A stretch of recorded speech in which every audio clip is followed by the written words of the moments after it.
Dubai में फिर धमाकों की आवाज सुनी गई है। एक बड़ी खबर अब अचानक फिर से मिली है। दुबई में फिर ब्लास्ट की आवाज सुनाई दी गई है।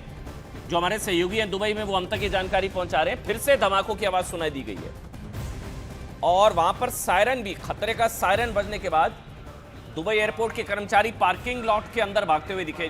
तस्वीरें भी हैं, ये देखिए आप, अफरा तफरी का माहौल। दुबई एयरपोर्ट पार्किंग लॉट है ये। दुबई में फिर से ब्लास्ट की आवाज सुनाई दी गई है और सोचकर देखिए, दुबई सबसे ज्यादा सेफ पूरी दुनिया में माना जाता है। दुबई की तरफ से और सऊदी की तरफ से यही कहा जाता है यूएई कि दुबई से ज्यादा सेफ कुछ नहीं है। लेकिन आप हाल देखिए, ये शिया सुन्नी की लड़ाई, मिडल ईस्ट, सऊदी, बहरीन, कतार,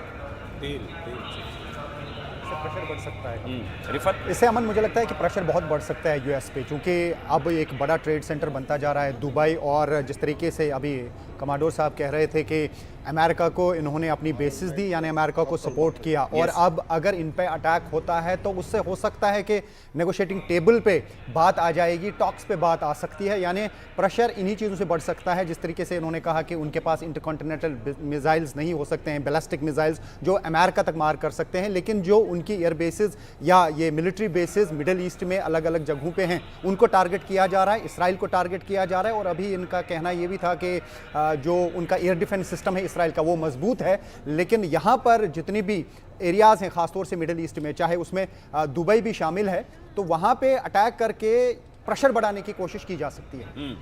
बिल्कुल सही कह रहे हैं। द होल अप्रोच, जी, इसके जो पूरी अप्रोच जो लग रही है वो लोकल एरिया में आप प्रेशर बढ़ाइए। एट द सेम टाइम आप देखिए, अभी तक यूनाइटेड स्टेट्स पे जो डायरेक्ट अटैक्स हुए हैं, जिसमें डैमेज हुआ है, जिसमें लोग मरे हैं, 3+10, दैट्स व्हाट जो न्यूज़ आई है। अब वो कहाँ हुए हैं, किस तरह से हुए हैं और किस तरह का डैमेज है, अभी तक वो कोई स्पेसिफाइड नहीं है। परंतु इट अपीयर्स कि जहाँ तक मेरा असेसमेंट है, ये damage obviously it can't be on ground, it has to be on the sea. यानी समुद्री बेड़े पे भी अमेरिका के डेफिनेटली कहीं ना कहीं हमला हुआ है। कल जो IRGC की तरफ से क्लेम किया गया था कि 4 मिसाइल फायर करी है, कहीं ना कहीं उसका डैमेज हुआ है, and that is why they have lost some service personal. पर अब वो एग्जैक्टली कहाँ है ये तो बाद में पता चलेगा। एट द सेम टाइम ये जो F-15E स्ट्राइक ईगल जो डैमेज हुआ है, जो शूट डाउन हुआ है, दैट इज़ उसमें 2 पायलट्स उसी में होते हैं, बाकी F-35 और F-22 जो हैं वो सिंगल सीटर्स हैं। तो you know it is not possible कि वो वाले हवाई जहाज़ हैं। वो F-15E ईगल ही लग रहा है, या EA-18 भी हो सकता है, परंतु वो वॉर में यूज़ नहीं हो सकता। इस समय जो स्ट्राइक चल रहे हैं उसके लिए मोस्ट प्रोबेबली उनका जो बैकबोन एयरक्राफ्ट है वो F-15 स्ट्राइक ईगल ही है। और ईरान के शाही ड्रोन का अटैक की एक और खबर है। सऊदी अरब के रास तनूरा पर अटैक की खबर है। अरामको की तेल रिफाइनरी को टारगेट किया गया है। ये दोनों तरफ से लगातार हमले हो रहे हैं। कभी इजराइल की तरफ से हमले की खबर आती है, कभी ईरान की तरफ से हमले की खबर आती है। कोई भी झुकने को तैयार नहीं है। ट्रंप पहले कह चुके हैं कि अगर हमारी शर्तों को नहीं मानेगा ईरान तो अटैक नहीं रुकेंगे। लेकिन वहीं ईरान की तरफ से भी क्लियर किया जा चुका है कि अब मिलिट्री एक्शंस नहीं रुकेंगे, खामनेई की मौत का बदला लिया जाएगा।